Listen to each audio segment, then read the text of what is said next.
1, 2, 3.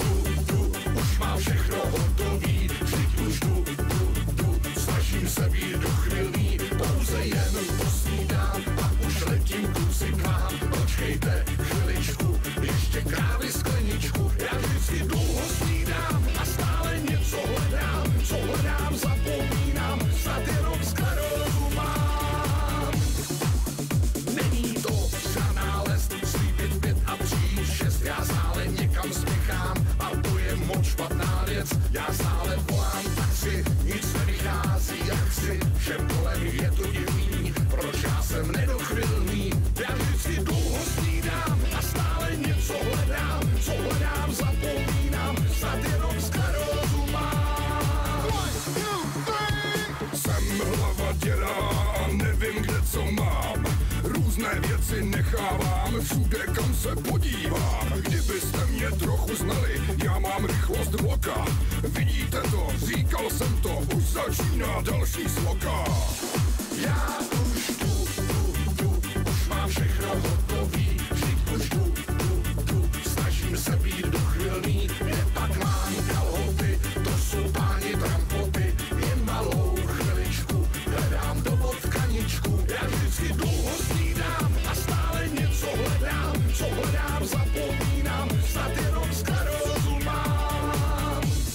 Já už jdu, už mám všechno hotový, vždyť už jdu, snažím se být dochvilný, není to žádná lest, slíbit v 5 a přijít 6, vždycky však nakonec dostavím se jasná věc, já vždycky dlouho snídám a stále něco hledám, co hledám, zapomínám, snad jenom sklerózu mám.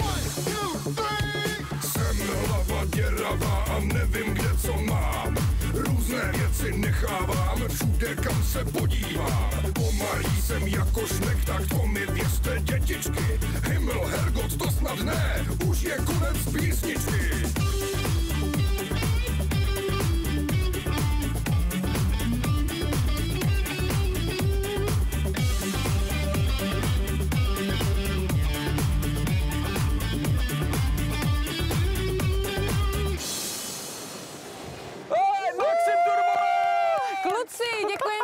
Že jste tady s námi ve Snídani s Novou, ve speciální dětské Snídani s Novou. Vlastně koho jiného bychom tady mohli mít? Protože vy k dětem neodmyslitelně patříte. Já ti půjčím mikrofon.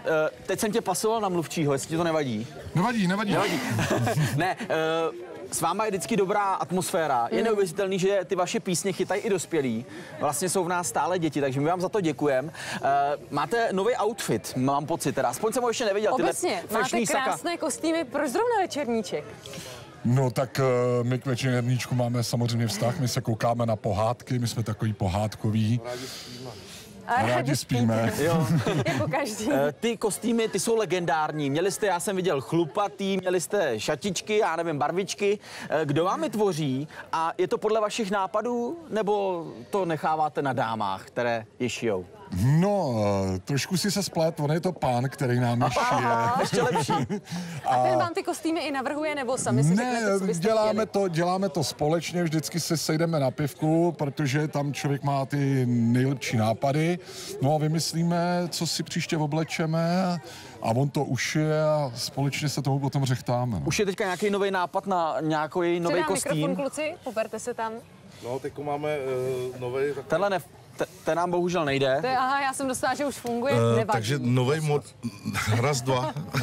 nový model, který chystáme, tak si teď převtělíme asi do Spidermana, protože ten nás hodně ovlivnil. Ne. Takže budeme obrovský Spidermani asi. Moment, proč Spiderman? Vždyť ještě Superman, Batman. Tak tenhle je nejvíc, jo, toho máte nejradši. Ještě jsme uvažovali, že bychom byli jako Lunatic, jestli pamatujete na tu kapelu. To by bylo dobrý, no. Jak byste vypadali mimochodem jako Lunatic? přerostlý takový malý. Přerostlý. A čepice dozadu.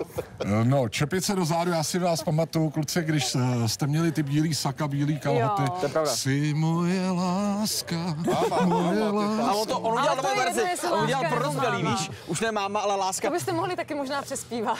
Pojďme se trošku pobavit o vašem dětství ve smyslu hraček, protože dneska tady máme spoustu hraček. Já jsem vzal takovýho Transformera novýho. Tak co byla tvoje nejoblíbenější hračka, když jsi byl dávno malej? Já jsem vždycky tlačil kačera.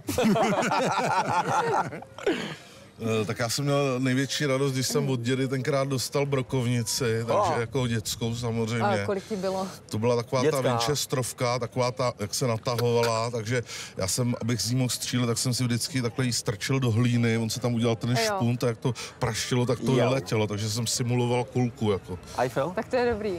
To je materiál, viď? Vláček. Vláček.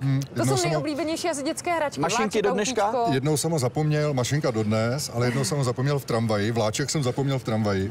On mi ujel a byl jsem strašně naštvaný, bylo mi 5 a dostal jsem první záchvat v životě. A potom už si ho nikdy neviděl. Nikdy jsem ho neviděl, tak ale chtěl musíme jsem ti volat nějaký policajty. No jo. Nepovedlo se. A ono to nevyšlo. Kluci, my jsme se dozvěděli od vás, že jste už udělali přes 500 písniček. Dá se ještě něco vlastně nového vytvořit, třeba co se týče dětí a dětských A písniček? hlavně z těch dětských songů něco přetvořit, protože už vlastně všechno máte. Jediný, co jsme netvořili, tak je státní hymna ještě. No tak ta To se ani nesmí. nedělejte. Ta se ani nesmí, kluci. Dá se třeba. Jsi moje láska. Ano, a děkujeme za rozhovor, Maxim Turbolec. Jak jste slyšeli, můžete vidět po celé České republice, celé léto mají nabité koncerty. Děkujeme, že jste s námi byli na Dětský den, pánové. Tak asi další informace potom seženeme u vás na stránkách. Ať se vám daří, mějte se krásně a čau. A teď se jdeme podívat za našimi dalšími hosty a jsou to